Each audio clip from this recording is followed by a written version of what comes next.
মোল্লা ইউনুস সহ গোটা ঢাকা চাপা পড়ে, এদেরকে কেউ কাউন্টই করে না, মশা মাছি।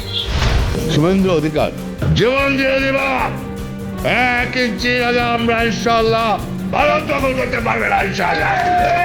বাংলাদেশের সঙ্গে যুদ্ধ ভারতের কাছে তো কয়েকদিনের ব্যাপার নয়, কয়েক মিনিটেই ফয়সলা হয়ে যাবে। ভারত কেন আমেরিকাও এসে কোনোদিন বাংলাদেশ দখল করতে পারবে না। যে ঢাকাকে নয়াদিল্লি নিজেদের আজ্ঞাবহ দাস ভেবে এসেছে, সেই ঢাকা আজ তাদের চোখের দিকে তাকিয়ে সরাসরি কথা বলছে। নতজানু এবং মেরুদণ্ডহীন পররাষ্ট্রনীতির চিরস্থায়ী কবর রচনা করে বাংলাদেশ আজ বিশ্বমঞ্চে এক অজেয় শক্তির নাম। বর্তমান সরকার, বিশেষ করে প্রধানমন্ত্রী তারেক রহমানের নেতৃত্বাধীন প্রশাসন ভারতকে অত্যন্ত কড়া এবং দ্ব্যর্থহীন ভাষায় চূড়ান্ত বার্তা পৌঁছে দিয়েছে, বাংলাদেশ এখন আর কাউকে পরোয়া করে না। 1 ইঞ্চি ভূখণ্ড বা বিন্দুমাত্র সম্মান বিকিয়ে দেওয়ার দিন চিরতরে শেষ হয়ে গেছে।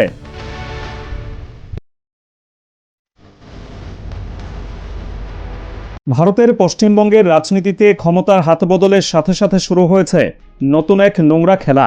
তৃণমূল কংগ্রেসকে হটিয়ে নবান্নে দখল নিয়েছে উগ্র ডানপন্থী বিজেপি।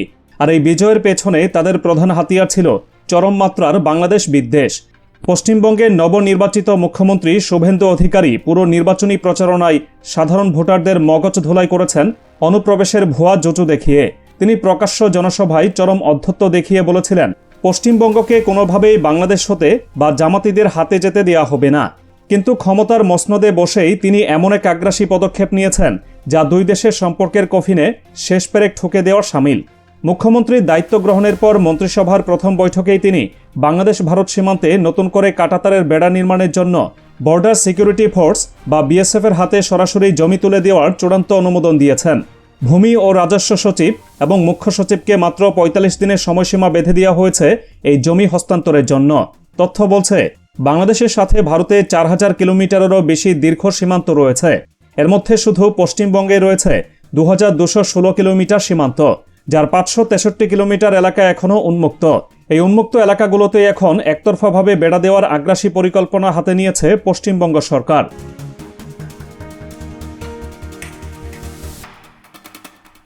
কিন্তু শুভেন্দু অধিকারী বা নয়াদিল্লি ঘুণাক্ষরেও টের পায়নি এবারের বাংলাদেশ সম্পূর্ণ ভিন্ন ধাতুতে গড়া। পশ্চিমবঙ্গ সরকারের এই একতরফা এবং আগ্রাসী সিদ্ধান্তের পর ঢাকার নীরব দর্শক হয়ে বসে নেই। প্রধানমন্ত্রীর পররাষ্ট্র বিষয়ক উপদেষ্টা হুমায়ুন কবির সরাসরি নবান্ন এবং নয়াদিল্লির উদ্দেশ্যে ছুড়ে দিয়েছেন এক অভূতপূর্ব এবং কড়া জবাব।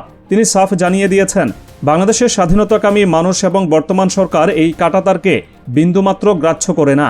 করতে চান, বাংলাদেশের মানুষ কাঁটাতার ভয় পায় না, বুঝছেন? বাংলাদেশের সরকারও কাঁটাতার ভয় পায় না। কাঁটাতার দিয়ে বাংলাদেশের মতো একটি স্বাধীন ও বীরের জাতিকে ভয় দেখানোর দিন শেষ হয়ে গেছে। যেখানে কথা বলা প্রয়োজন, বাংলাদেশ ঠিক সেখানেই কথা বলবে এবং নিজেদের ন্যায্য অধিকার কড়াই গণ্ডায় আদায় করে ছাড়বে। তিনি ভারতের উদ্দেশ্যে অত্যন্ত কঠোর হুঁশিয়ারি উচ্চারণ করে বলেছেন, বিগত সরকারের আমলে সীমান্তে নিরীহ বাংলাদেশিদের পাখির মতো গুলি করে হত্যা করার যে জঘন্য প্রথা চালু ছিল, তার কোনোভাবেই মেনে নেওয়া হবে না। সীমান্তে কাঁটাতারে ঝুলিয়ে রাখার মতো অমানবিক এবং পৈশাচিক দৃশ্য এই বাংলাদেশ আর কখনো মুখ বুজে সহ্য করবে না। বর্তমান বাংলাদেশ সেই গোলামী শৃঙ্খলে আবদ্ধ দেশ নয় যে সীমান্তে অবিচার হবে আর ঢাকা বসে বসে দেখবে। নিজেদের সীমানা সুরক্ষিত রাখা এবং দেশের মানুষের জীবনের পূর্ণ নিরাপত্তা নিশ্চিত করার জন্য বাংলাদেশের নিজস্ব এবং অত্যন্ত কঠোর পরিকল্পনা রয়েছে। হুমায়ুন কবিরের এই সাহসী ও সরাসরি বক্তব্যের পর আন্তর্জাতিক গণমাধ্যমও রীতিমতো নড়েচড়ে বসেছে।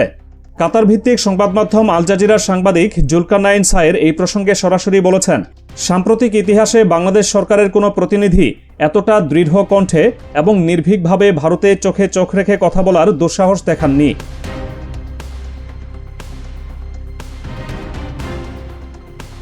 এই ভূরাজনৈতিক টানাপোড়েনের মধ্যে বারবার সামনে আসছে ভারতের ফাঁকা হুঙ্কার এবং সামরিক অহমিকার বিষয়টি। পশ্চিমবঙ্গের বর্তমান মুখ্যমন্ত্রী শুভেন্দু অধিকারী একসময় চরম অধ্যত্ব প্রকাশ করে বলেছিলেন, বাংলাদেশের সাথে যুদ্ধ ভারতের কাছে মাত্র কয়েকদিনের ব্যাপার এবং কয়েক মিনিটে নাকি এর চূড়ান্ত ফয়সালা হয়ে যাবে।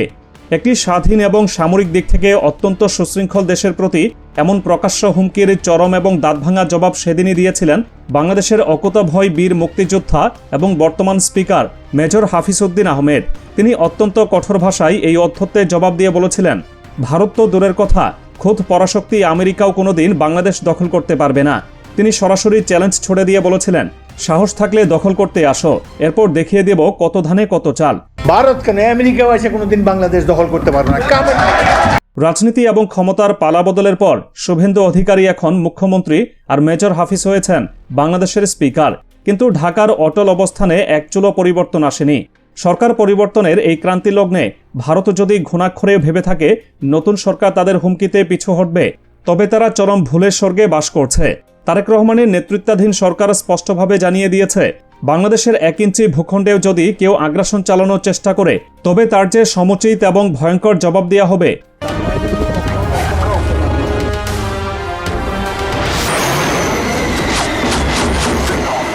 শুধুমাত্র সীমান্ত বা সামরিক হুঙ্কারের জবাব নয়, কূটনীতি টেবিলেও তারেক রহমানের সরকার ভারতকে তাদের আসল জায়গা দেখিয়ে দিয়েছে।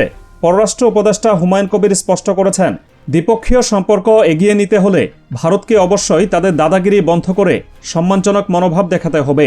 পশ্চিমবঙ্গের নির্বাচনী প্রচারণায় যে উগ্র ও অশোভন ভাষায় বাংলাদেশের বিরুদ্ধে বিষোদগার করা হয়েছে তা সম্পূর্ণ অগ্রহণযোগ্য। বাংলাদেশ এখন গভীরভাবে পর্যবেক্ষণ করছে নির্বাচনের মাঠের বক্তৃতা আর সরকার পরিচালনার বাস্তবতায় ভারত কোনো পার্থক্য তৈরি করে কিনা। যদি ভারতের আচরণ একই রকম আগ্রাসী ও বিদ্বেষপূর্ণ থাকে তবে ঢাকাও চরম কঠোর ব্যবস্থা নিতে পিছপা হবে না। সবচেয়ে বড় এবং গুরুত্বপূর্ণ বিষয়টি হল বাংলাদেশ সরকার নয়াদিল্লিকে সরাসরি এবং কড়া ভাষায় স্মরণ করিয়ে দিয়েছে যে ছাত্র জনতার উপর নির্মম হত্যাযজ্ঞ চালিয়ে পালিয়ে যাওয়া শেখ হাসিনা এখন ভারতে অবস্থান করছেন। তাকে ঢাল হিসেবে ব্যবহার করে ভারতে যেন বাংলাদেশের অভ্যন্তরে অস্থিতিশীলতা তৈরির কোনো নোংরা চক্রান্ত না করে সে বিষয়ে চূড়ান্ত সতর্কবার্তা দেওয়া হয়েছে। শেখ হাসিনার সময়ে সেই মেরুদণ্ডহীন এবং নতজানু পররাষ্ট্রনীতির যোগ চিরতরে বিলীন হয়ে গেছে। বাংলাদেশ এখন প্রতিটি পদক্ষেপ ফেলছে সম্পূর্ণ স্বাধীনভাবে, যেখানে জাতীয় স্বার্থ এবং দেশের মর্যাদাই শেষ কথা।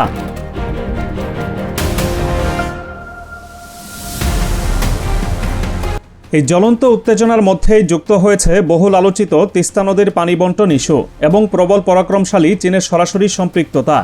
দশকের পর দশক ধরে ভারত তিস্তা চুক্তি নিয়ে চরম টালবাহানা করে আসছে। নয়াদিল্লির পুরনো অজুহাত ছিল পশ্চিমবঙ্গে তৃণমূল সরকারের বিরোধিতার কারণেই তারা চুক্তি করতে পারছে না। কিন্তু এখন সমীকরণ সম্পূর্ণ ভিন্ন। ভারতের কেন্দ্রীয় এবং পশ্চিমবঙ্গের রাজ্যে দুই জায়গাতেই এখন কট্টরপন্থী বিজেপির সরকার। তাই বাংলাদেশের ন্যায্য পাওনা তিস্তার পানি নিয়ে ভারতের আর কোনো ভণ্ডামি বা কালক্ষেপণ ঢাকা বিন্দুমাত্র সহ্য করবে না। ভারত যদি এবারও পানি চুক্তিতে ব্যর্থ হয় তবে বাংলাদেশ নিজেদের অধিকার আদায়ে অন্য পথ বেছে নেবে এবং ইতিমধ্যে সেই পথ উন্মুক্ত হয়ে গেছে। বাংলাদেশ সরকার চীনের সাথে তিস্তা মহাপরিকল্পনা নিয়ে অত্যন্ত ইতিবাচক এবং চূড়ান্ত আলোচনা সম্পন্ন করেছে। এই বিশাল মেগা প্রকল্পে সরাসরি অর্থায়ন করতে যাচ্ছে চীনের এক্সিম ব্যাংক। ভারতের একগুঁয়েমি এবং বৈরী আচরণের কারণেই বাংলাদেশ এখন তিস্তা অববাহিকার উন্নয়নে সরাসরি চীনের দ্বারস্থ হয়েছে। সবচেয়ে বড় খবর হলো প্রধানমন্ত্রী তারেক রহমান খুব শিগগিরই বেজিং সফর করতে যাচ্ছেন। তার এই সফর ঢাকা ও বেজিংয়ের মধ্যকার সম্পর্ককে এক অভাবনীয় উচ্চতায় নিয়ে যাবে, যা ভারতের ঘাড়ের কাছে বসে নয়াদিল্লির নীতি নির্ধারকদের জন্য এক চরম এবং দমবন্ধ করা অস্বস্তির কারণ হয়ে দাঁড়িয়েছে।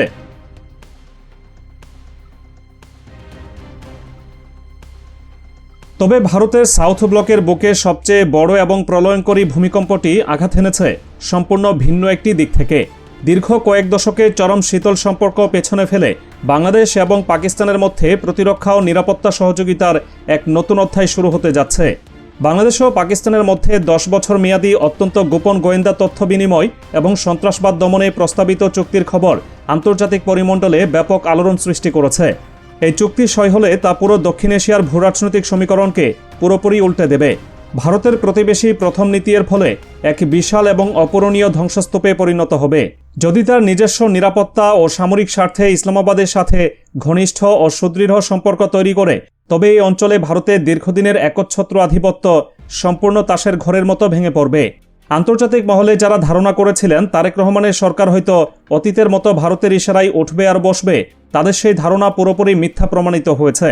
বাংলাদেশ এখন মাথা উঁচু করে আন্তর্জাতিক কূটনীতি পরিচালনা করছে এবং কারো রক্তচক্ষুকে বিন্দুমাত্র ভয় না পেয়ে নিজেদের জাতীয় সম্মান রক্ষায় সর্বোচ্চ অগ্রাধিকার দিচ্ছে।